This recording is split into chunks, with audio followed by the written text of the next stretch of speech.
Hello students, welcome to my channel. In today's video I will start with the chapter of work, power and energy, and let me tell you that I have already completed the chapter of force.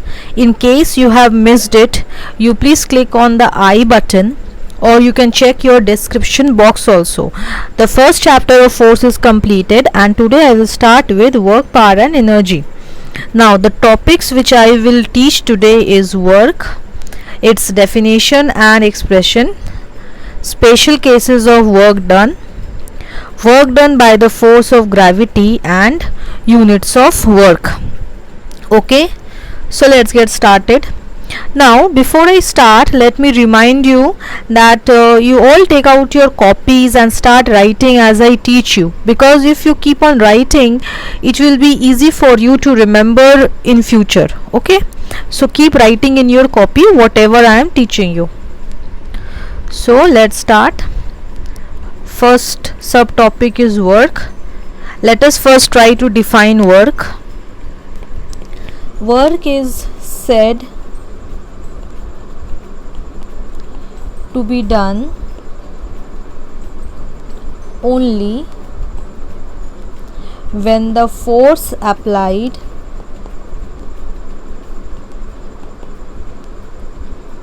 on a body makes the body move. Okay, makes the body move. That means there is a displacement.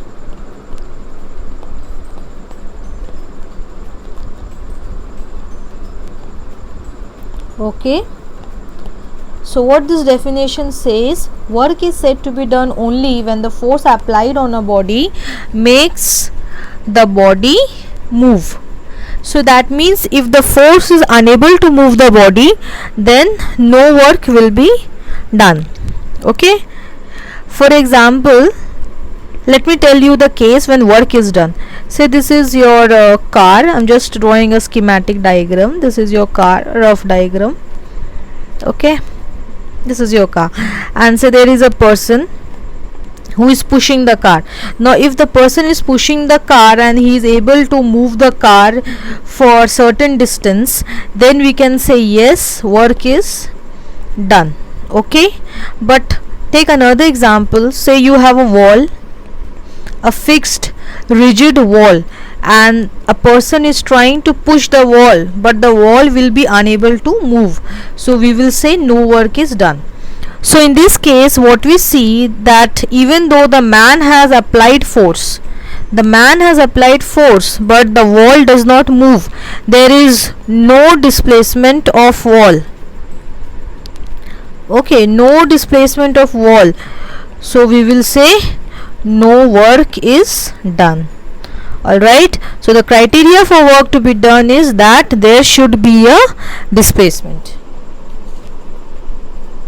Now, expression of work. How do we write the expression? You can say this is the formula also to calculate work done. Okay, now just a minute.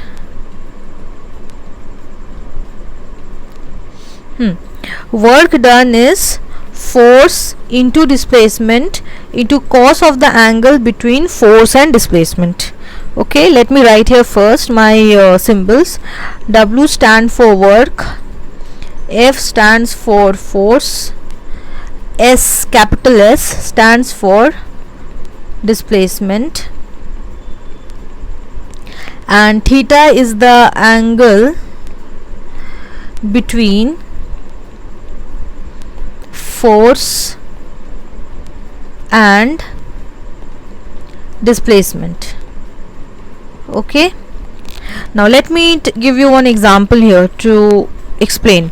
Alright, say this is your ground and say a ball is there. Alright, say you applied force in this direction. This is the direction of application of force, but the ball does not move straight.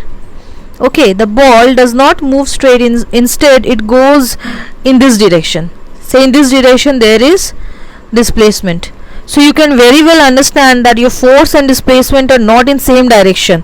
Okay, they are not parallel, they are making certain angle and this angle is theta. Alright, so in this case how will you calculate work done? You have to know the cos of the angle, this angle theta, you have to know the cos value, and then you can use this formula, work is equal to force into displacement into cos theta. Now see here, I have given a displacement, I have given an arrow on the top of this S, so that you know that displacement is a vector quantity. Okay, similarly I can give arrow on top of F also to indicate that force is a vector quantity. Now in this case, this is an interesting thing, your force is a vector quantity, displacement is a vector quantity, but work is a scalar quantity. Okay, now there are some special cases related to this expression. Okay, let me tell you one by one. Say case 1, when work done is positive, when we will say that the work done is positive. Okay,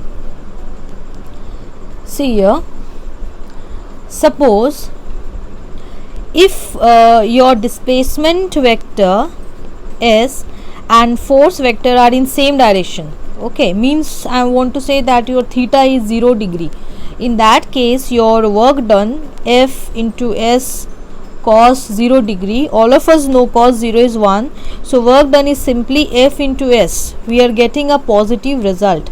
So whenever you arrive at this kind of result, we will say that work done is positive. Example of positive work, free fall of a body. How this is an example of positive work? See here, say this is your ground level and here is a ball, the ball is at a height of h from the ground. Now see, gravity is pulling the ball by applying a force of m into g. M is mass and g is acceleration due to gravity. M into g is actually the weight of the ball. Earth is pulling the ball in the downward direction. Okay, and you see the ball will fall down, so displacement is also in the same direction. So mg force applied and s displacement is in same direction. So we can say here that the work done is positive. Okay. Let us take another example. This was example 1 for case 1, example 2 for case 1. Let me write here.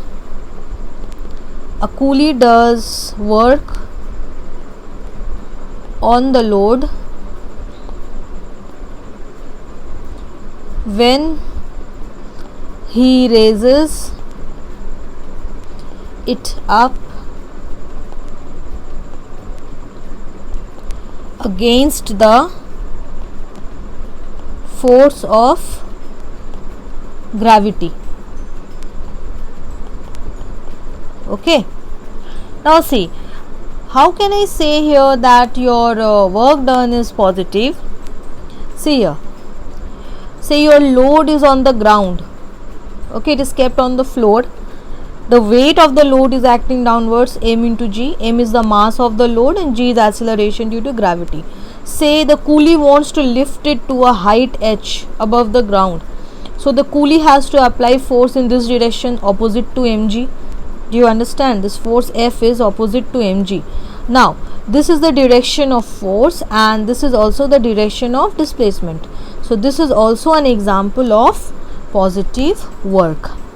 Okay. Now let's go to case 2.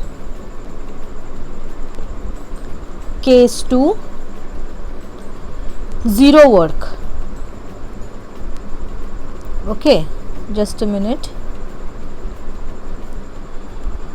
This was case 1 when work done was positive, and this is case 2 when we are doing zero work.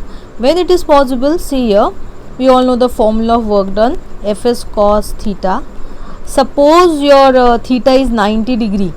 Okay, means your force vector and displacement vector are making an angle of 90 degree. In that case your work done will be 0, because all of us know cos 90 degree is 0. Okay, let me give you few examples. Yes, the first example of zero work is when a coolie walk on a horizontal ground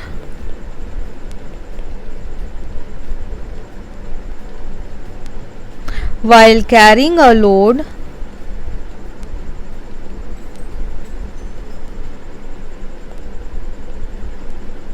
on his head.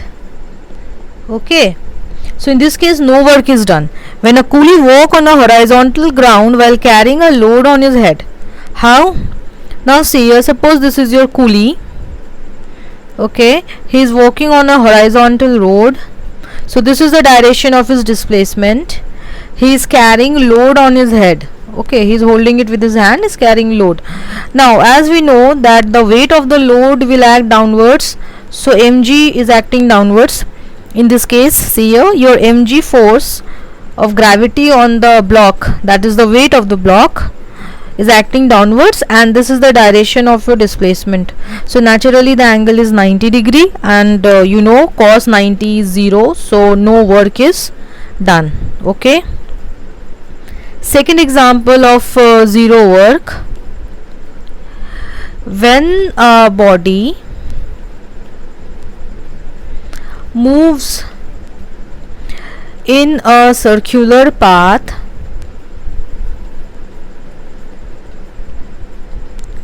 in a horizontal plane. Okay, when a body moves in a circular path in a horizontal plane, no work is done. Okay, no work is done since the centripetal force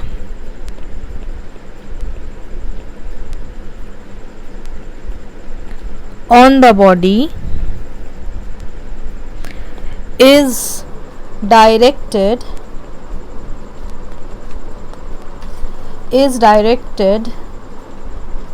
towards the center of the circular path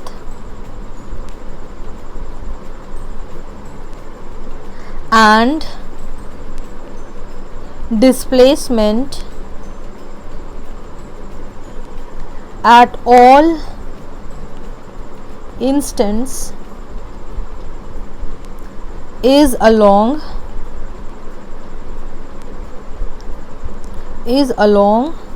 the tangent to the circular path.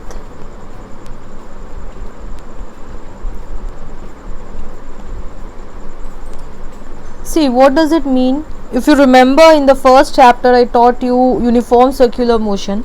We'll take same example. Say a body is moving in a circular path. This is the center. We all know there is a force called centripetal force which acts towards the center. Okay, now think about this point. At this direction, if you want to find the direction of your displacement, you have to draw one tangent. Say in this example, the body is moving in anti-clockwise circle. At this point, if I want to find the direction of my displacement at point P, I will have to draw a tangent. And see, the direction of tangent and the direction of force, they are making an angle of 90 degree. If you remember, this is the property of circle. A tangent and radius is always at 90 degree. Okay, wherever you draw this tangent, say at this point Q, I want to draw a tangent. This is the direction of my tangent, giving me the direction of displacement. And here also the centripetal force is acting towards the center. So here also your angle is 90 degree. So if the angle is 90 degree between force and displacement, then definitely your work done is going to be 0. Okay. So see, from this second condition, we can actually write down conditions for the work by a force to be 0. Okay, we can write down the conditions. What was the first condition? When displacement of the body is 0. And the second condition is when the angle in between your force and displacement is 90 degree. In both the case, the work done is 0. No work is done. Now we move to case 3. Case 3. Work done negative. When this is possible? See here again, we know work is Fs cos theta. If for example your theta is 180 degree, then we know that cos 180 degree is going to be minus 1. Then your work done will be minus F into S. Okay, and your work done will be negative. Example of this kind of negative work: when body moves on a surface, the work done, when a body moves on a surface, the work done against the force of friction.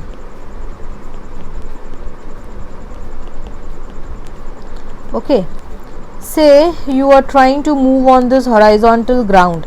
This is the direction of your displacement. Okay, now frictional force has a tendency to always oppose you. If you are trying to move in this direction, your frictional force will act in opposite direction and it will try to stop you.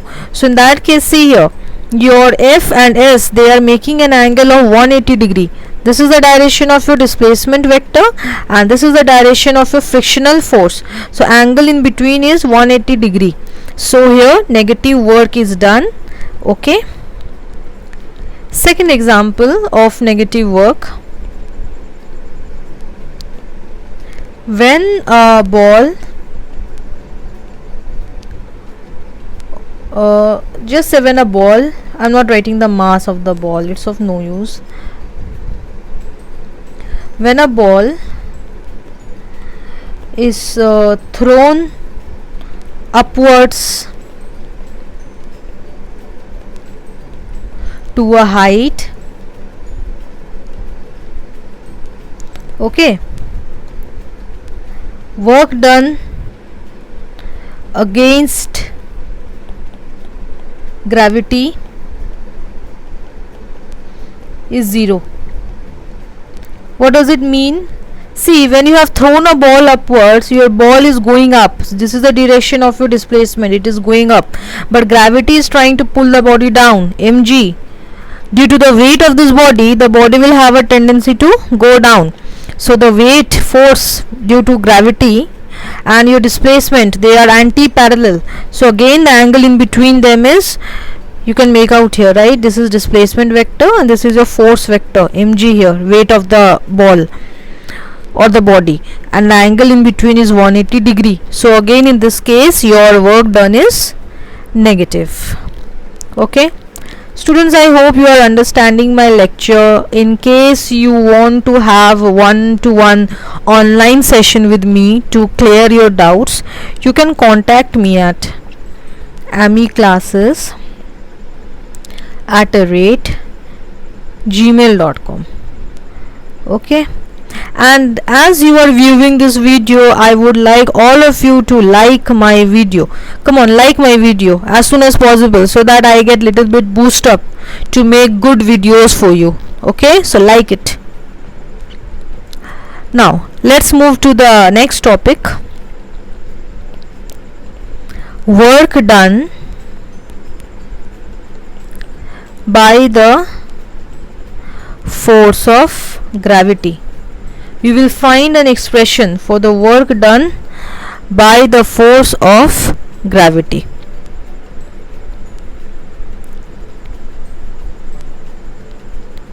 Alright. Yes, the work done by the force of gravity. Let us find the expression for this. Alright. Let a body of mass m be moved down through a vertical height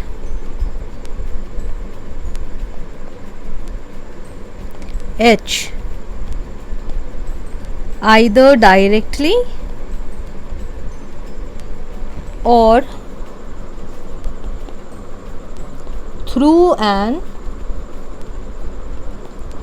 inclined plane. Okay, so this is the case which we are considering.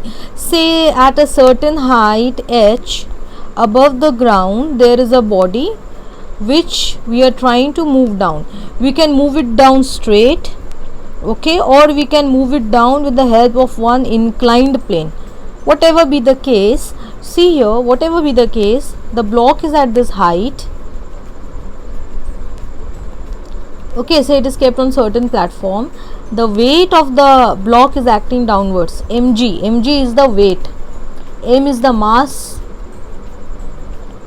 of the block or the body, alright, and g is acceleration due to gravity. Acceleration, I am writing in short, acceleration due to gravity. Okay, now, and you are bringing the body down to a height, say h. So my formula for work done is Fs cos theta. Here my work done, here my force applied is mg, that is applied by gravity actually, and displacement s is h. Okay, cos 0 degree, because your mg and h or f and s are both in same direction. So here see, the expression of work done is simply W is equal to mgh. Alright, there is one thing very special here to note. Alright, now I want to point out this. Say the body was at this height h, whether you bring the body down directly or you bring it down with the help of an inclined plane, okay, your work done expression against the force of gravity, sorry, not against the force of gravity, the work done by the force of gravity will always be mgh, no matter whether you bring it down straight or you bring it down via this inclined plane. The work done by the force of gravity will always be mgh. Alright, now let's go to discuss about units of work. Now you should remember the SI unit of work is joule, okay, and the symbol is capital J. Always remember. Now see here, we know work is equal to force into displacement, okay, or we are writing this formula, so let us write this only, Fs cos theta. Alright, so see here, your SI unit of force is Newton and SI unit of displacement is meter, and cos theta is a ratio, trigonometric ratio, it has no unit, so the SI unit of work is Newton meter. So we can say here joule is equivalent to Newton meter. Alright, and in this way we can define joule. How? We will say 1 joule of work is said to be done when a force of 1 Newton displaces a body through a distance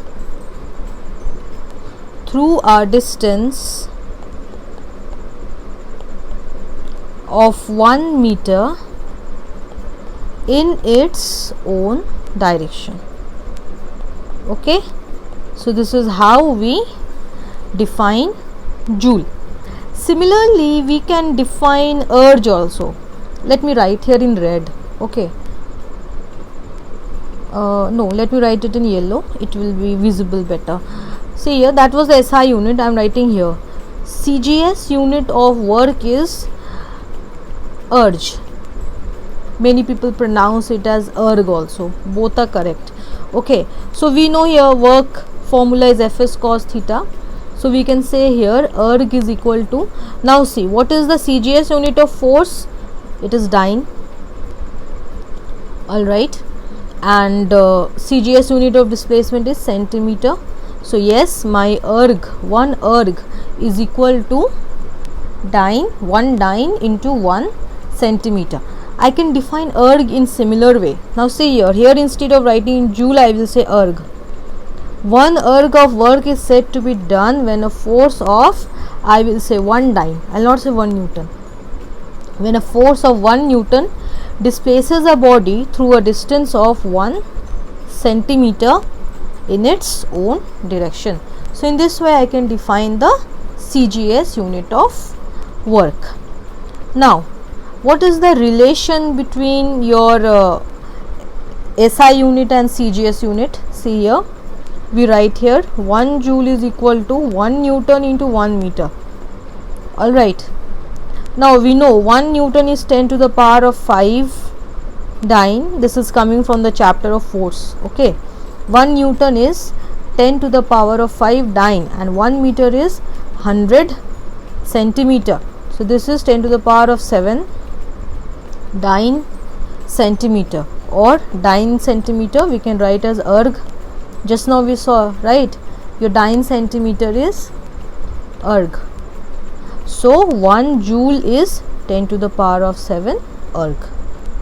Alright children, I hope you have understood today's lesson. I am again reminding you, in case you have any doubt or if you want online class from me 1-to-1, then you contact me at amiclasses@gmail.com. I am attaching one form also. Alright, I am attaching one form in the description box. Just check it in case you need online class from me. Okay, till then, bye and take care. Keep smiling. Dear students, if you like my video, then like, share and subscribe my channel. And if you have any doubt or query or any suggestion, then contact me at amiclasses@gmail.com.